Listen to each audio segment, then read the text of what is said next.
আসসালামু আলাইকুম রহমতুল্লাহ।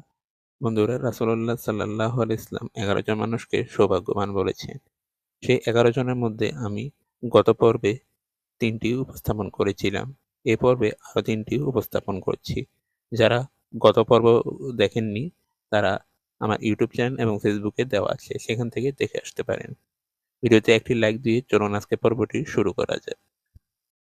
বন্ধুরা, 11 জন সেই সৌভাগ্যবানের মধ্যে 1 নম্বরে রয়েছে যারা মানুষকে দান করে ও যারা সালামের উত্তর দেয়, জবাব দেয়।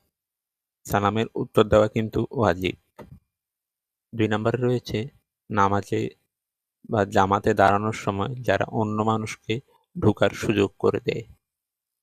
এবং 3 নম্বরে রয়েছে যাদেরকে মহান রব অনেক ধন-সম্পদ দিয়েছেন এবং তারা সারা জীবন দান খয়রাত করে। তারাই হলো সৌভাগ্যবান। প্রিয় বন্ধুরা, ভিডিওটি আজ এখানে শেষ করছি। ভিডিওটি আপনার কেমন লাগলো অবশ্যই কমেন্ট করে জানান। ইউটিউব চ্যানেলে সাবস্ক্রাইব এবং ফেসবুকে ফলো করতে ভুলবেন না। আজ এখানেই বিদায় নিচ্ছি।